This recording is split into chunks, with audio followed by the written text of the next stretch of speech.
Assalamualaikum warahmatullahi wabarakatuh. Kawan-kawan sekalian, kembali kita berjumpa di Jejak Semesta 65. Eh, Semoga kita semua dalam keadaan sehat walafiat, selalu dalam bimbingan Tuhan Yang Maha Kuasa. Kawan-kawan sekalian, kali ini kita akan mengetengahkan suatu uraian yang kita ambil dari Gelora Media, portal Gelora Media, tanggal 27 Januari 2023. Uraian ini dikutip juga komentar dari atau bahasan dari Rocky Gerung, dan ada sambungan berita lagi dari seorang pengamat sosial politik lagi, eh, apa namanya, yang nanti kita akan kemukakan sebagai sambungan dari berita ini, berita terkait. Saudara sekalian, ke akhir-akhir ini, berapa paling tidak 3-4 hari terakhir ini, jagat maya kita diviralkan dengan pengakuan dari wali kota Solo, Gibran, anaknya Pak Jokowi yang sekarang wali kota Solo, yang menyatakan bahwa adiknya itu yang laki-laki barusan menikah pada bulan awal Desember yang lalu, itu mengatakan bahwa dia tertarik juga untuk terjun ke dunia politik. Ini kemudian banyak mengundang komentar dari berbagai kalangan, terutama yang aktif di Twitter. Nah, dalam kaitan ini, seorang pengamat politik, Rocky Gerung, yang juga ikut mengomentari soal ini, dan dia mengatakan bahwa keluarga Pak Jokowi mengalami ketagihan kekuasaan. Ini menarik, saudara sekalian. Baiklah, kita bacakan berita ini dan sekaligus untuk mendengarkan komentar Rocky Gerung dan Gigin Pragininto, ya, Ninto. Jadi berita yang lain tetapi terkait. Kawan-kawan sekalian, pengamat politik Rocky Gerung sebut keluarga Jokowi mengalami ketagihan kekuasaan. Pernyataan itu menyusul ramainya perbincangan publik terkait anak bungsu Presiden Jokowi, Kaisang Pangarep, ya, yang berniat atau ingin mengikuti jejak ayah dan kakaknya menjadi menjadi eksekutif gitu ya. Yang kemudian dikatakan bahwa dia berniat untuk mencalonkan diri sebagai wali kota Solo pada pilkada yang akan datang, di mana Kaisang sendiri juga, ketika ada yang bertanya kepada dia, berniat juga untuk berminat untuk mencalonkan diri di pilkada gubernur DKI, atau berniat pengen jadi gubernur DKI atau setidaknya gubernur Jawa Tengah. Di beberapa waktu yang lalu itu juga sudah banyak berita berseliweran tentang itu. Karena membutuhkan partai politik untuk menjadi seorang eksekutif, saya ulangi, niat Kaisang itu dibocorkan oleh wali kota Solo Gibran Rakabuming, yang juga merupakan kakaknya sendiri. Karena membutuhkan partai politik untuk menjadi seorang eksekutif, Sandiaga Uno mengatakan bahwa Kaisang Pangarep mungkin akan bergabung ke Partai Gerindra. Ya, kawan-kawan sekalian, pengakuan keinginan Kaisang ini itu juga kemudian ini disambut oleh beberapa partai, diantaranya P3, itu akan mendukung dan menganggap bahwa upaya untuk ke arah itu, mendukung Kaisang itu sebagai suatu jalan jihad katanya. Ada-ada saja, ya. Kemudian Gerindra juga memberi merah untuk mendukung apa yang disampaikan oleh Kaisang, keinginan yang atau cita-cita Kaisang itu untuk menjadi atau aktif di eksekutif, ya, menjadi wali kota atau apalah namanya. Nah, ini juga kemudian barusan Sandiaga Uno juga sudah memperkuat, dan mungkin juga jadi rebutan lah. Jadi Sandiaga Uno atau Partai Gerindra itu ingin supaya Kaisang bergabung di dalam Partai Gerindra, dan Prabowo juga sebelumnya dia ketemu dengan wali kota Solo, kakaknya Kaisang, dan mendorong cita-cita adik Kaisang itu. Karena membutuhkan partai politik, ya tadi kita sudah bicarakan, pernyataan Sandiaga Uno itu semakin kuat sebenarnya setelah beberapa waktu lalu Ketua Umum Partai Gerindra Prabowo Subianto mendatangi Wali Kota Solo Gibran Rakabuming dan menyatakan dukungan terhadap Gibran menjadi Gubernur DKI Jakarta ataupun Jawa Tengah pada pemilu 2024 yang akan datang.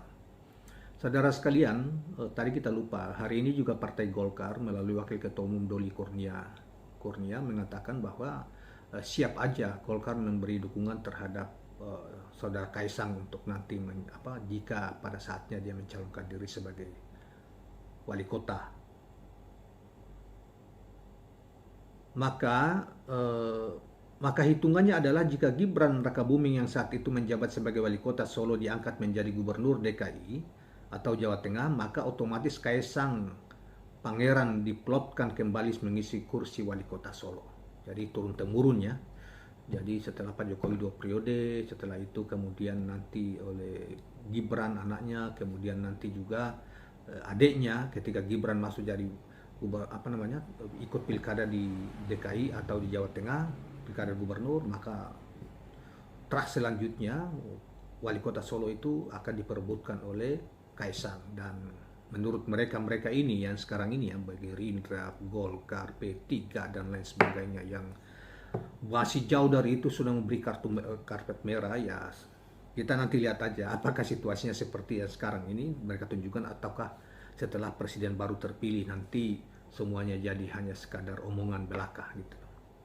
Mudah-mudahan mereka konsisten karena mereka bekerja dengan Pak Jokowi, karena Pak Jokowi memberikan mereka jabatan-jabatan misalnya sebagai Menteri Pertahanan, kemudian di Golkar juga banyak portofolio kabinet yang diberikan, P3 misalnya, walaupun mantan ketua umumnya tersangka, sekarang ini karena diduga peran ini Pak Jokowi dia diangkat kembali sebagai Dewan Pembina di di P3.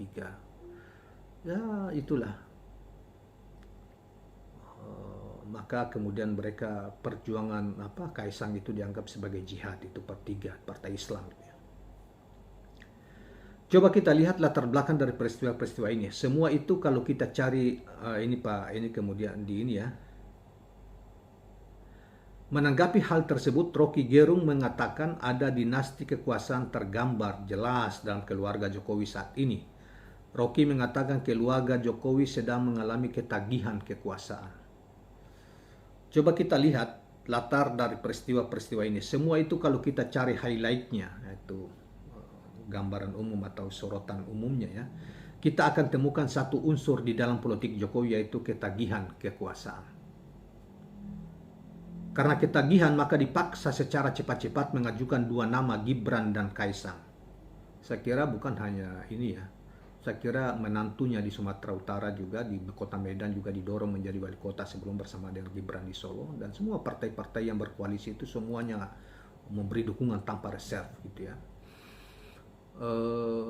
Dan saya kira untuk Sumatera Utara juga akan begitu, akan naik ke bertarung di pilkada gubernur yang akan datang. Kita lihat aja nanti. Mantan dosen filsafat Universitas Indonesia mengungkit pernyataan Jokowi beberapa tahun yang lalu yang mengatakan bahwa sebaiknya Gibran dan Kaisang tidak usah mengikuti jejaknya sebagai politisi. Rocky menilai pernyataan Jokowi itu telah terbantahkan dengan adanya Gibran Rakabuming menjadi wali kota Solo dan Kaisang Pangrep yang sedang mengancang-ancang mengikuti jejak Jokowi dan Gibran menjadi politisi. Tidak mungkin itu terjadi karena Jokowi sebetulnya kita bisa predikat dari awal bahwa dia akan ketagihan kekuasaan. Nah, orang yang ketagihan kekuasaan memerlukan peralatan politik, kata Rocky. Sialnya Pak Jokowi tidak mampu menunjukkan kapasitasnya memimpin PDIP, Partai Demokrasi Perjuangan, atau mengambil alih PSI, Partai Solidaritas Indonesia, yang sangat didesain untuk Kaisang atau Gibran pada waktu itu. Cetusnya. Menurutnya dinasti politik yang sedang dibangun oleh Jokowi pada akhirnya hanya akan dikendalikan karena tidak memiliki partai politik atau setidaknya memimpin suatu partai politik. Nah, era Jokowi kapitalisme yang kita sebut sebagai oligarki sangat dekat dengan kekuasaan, dan itulah yang membawa Jokowi hilang auranya sebagai negarawanan.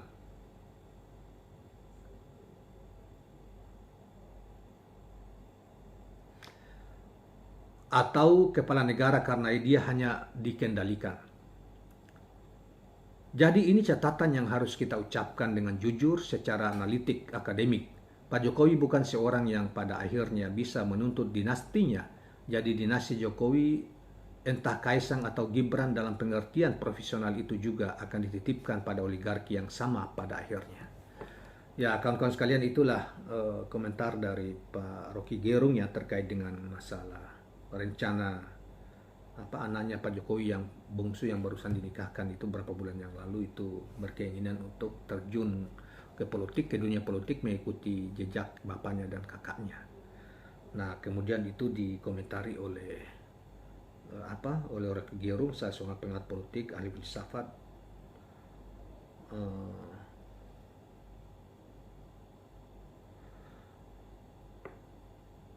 yang barusan kita dengarkan bersama. Ya, ini dinasti ya. Jadi Pak Jokowi ini luar biasa. Seperti yang kita katakan sebelumnya. Kita sering memikirkan coba di Pak Harto itu 32 tahun.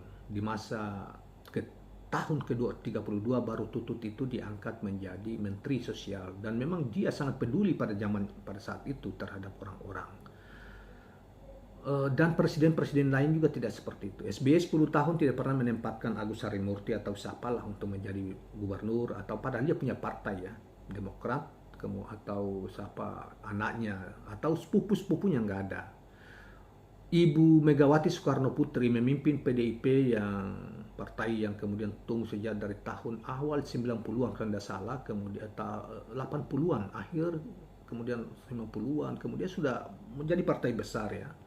Tahun 2000-an, dia pernah menjadi presiden. Tapi dia tidak pernah berpikir untuk mengangkat Puan misalnya, anaknya atau anaknya yang lain misalnya, untuk memberi jabatan calon di kabupaten mana, ikut pilkada, dengan peralatan politik seperti P yang di mana-mana terutama Jawa Tengah yang dikuasai, itu tidak mencalonkan mereka sebagai gubernur atau apa gitu. Padahal cukup lama, Bu Mega berapa puluh tahun, ada 30-an tahun kali memimpin sebagai ketua PDIP dan partai yang besar itu ya.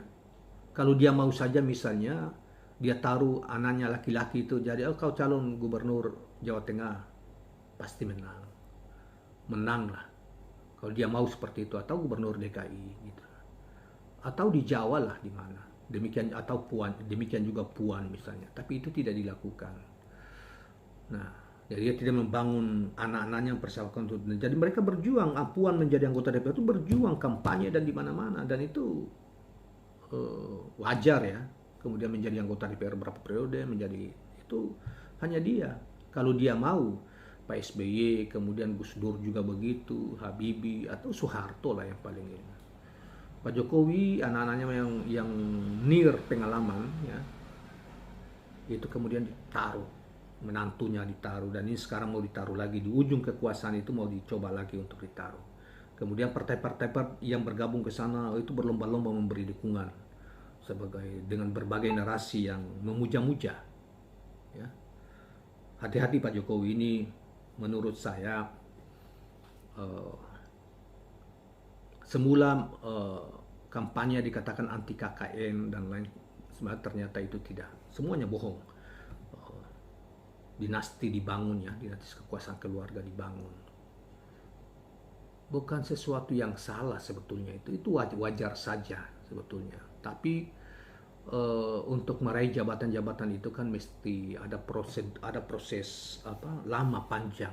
Anak-anak itu berjuang aktif di partai ini, kemudian punya pengalaman yang matang, kemudian menjadi pemimpin. Itu wajar, biasa saja. Cuma jadi tidak dikatrol. Kalau ini kan seakan-akan di barter, tawar menawar gitu dengan kelompok-kelompok, terutama partai politik gitu.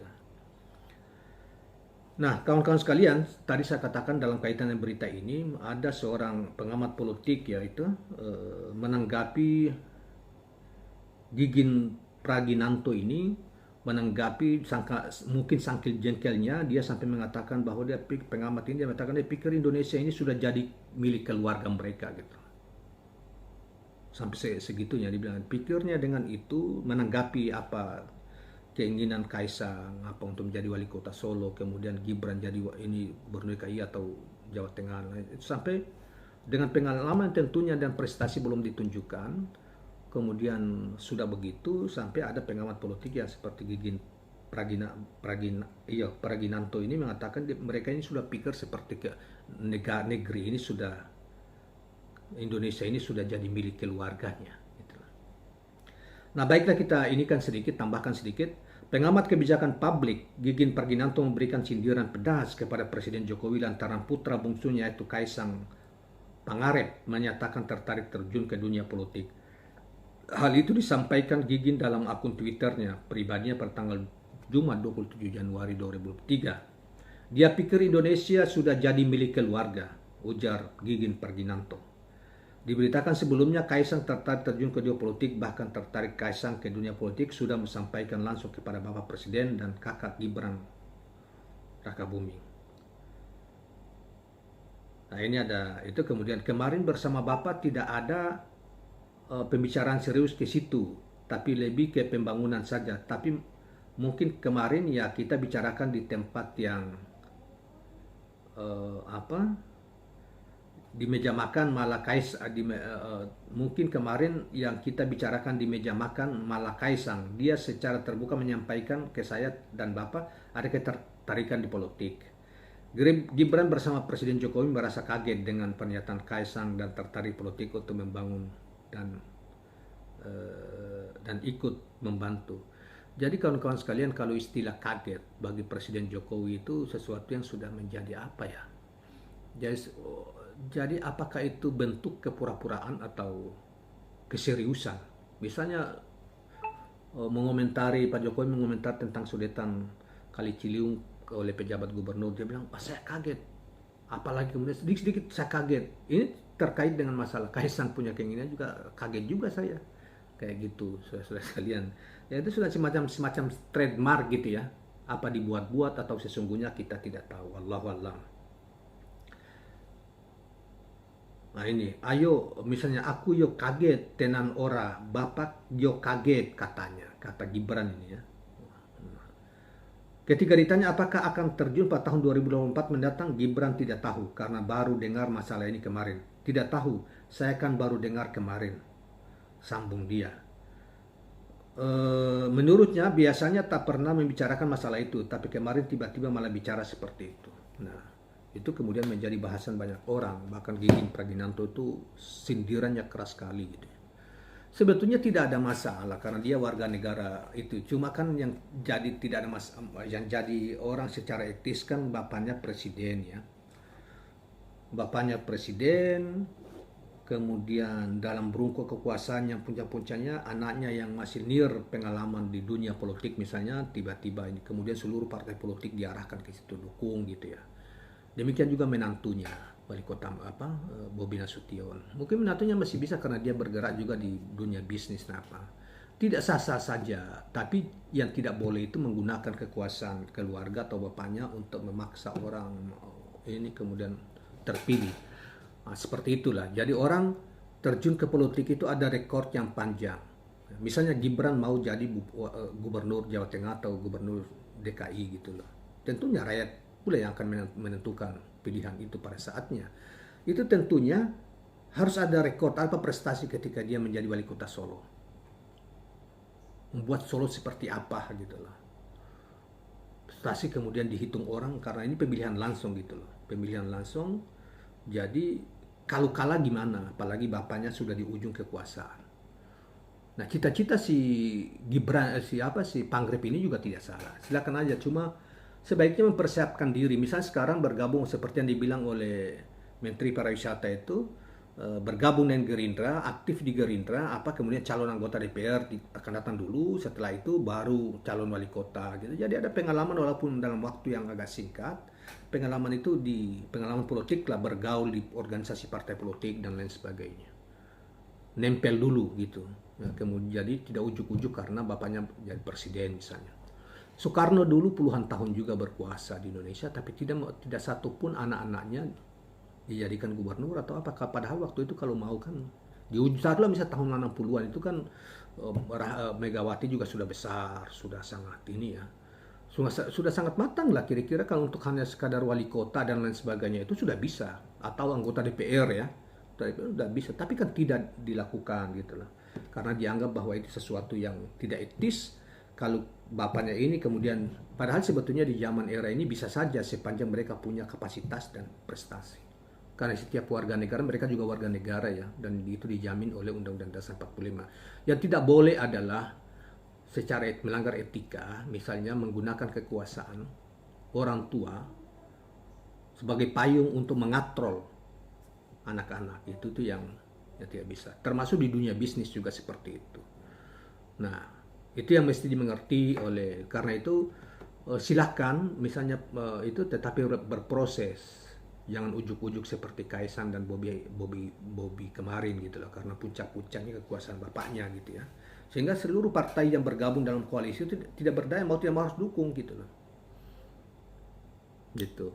Bukan berarti ditekan untuk dukung, tapi ya kalau tidak didukung gimana? Wong menterinya, ketua umumnya itu menterinya bapaknya gimana? Nah, itulah, jadi orang terpaksa atau tidak terpaksa dia harus melakukan itu. Bahkan misalnya kayak Prabowo kemarin memberi karpet merah, sekarang Golkar juga, bahkan P3 itu dianggap kalau mendukung itu bagian dari jihad. Ini kan gila. Idiom agama, istilah agama yang bukan pada tempatnya ditempatkan seperti itu. Ya, P3 ini kalau menurut saya juga, kalau kondisinya seperti ini, dia berakhirlah sebagai di pemilu yang akan datang sebagai partai Islam. P3 ini sadar atau tidak sadar menuju kuburan. Ya. Tapi sudahlah, itu nanti ada babnya sendiri untuk kita bahas. Soal ini, dan kita sudah dengarkan komentar terkait masalah komentar dari dua pengamat politik. Satu dari Gigin Praginanto, kemudian yang pertama adalah Rocky Gerung. Terima kasih kawan-kawan sekalian, mudah-mudahan bermanfaat dan mencerahkan. Jangan lupa subscribe, like, dan share channel ini. Assalamualaikum warahmatullahi wabarakatuh.